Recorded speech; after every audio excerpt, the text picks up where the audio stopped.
জল ফল বেরাচ্ছে। তারপরে বিরাটি পৌরসভা হসপিটাল দেখেছিলাম, পৌরসভা হসপিটাল সত্যি আজকে পৌরসভা হসপিটাল দেখলাম, ডক্টরবাবু ভালো, যারা কাজ করে তারা খুব অমায়িক।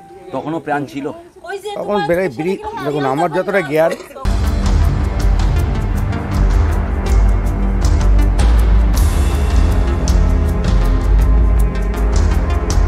বলার নেই বাবা, কি বলবো আমি, আমার কিছু বলার নেই। আমার নাতনি নেই, আর কিছু বলার নেই। আমার নাতনি চলে গেছে, আর কি বলবো আমি, আমি আর কি বলতে পারবো, কি বলবো। কতদিন ধরে এখানে বসবাস করছেন? বসবাস তো করছে 30 বছর হয়ে গেল।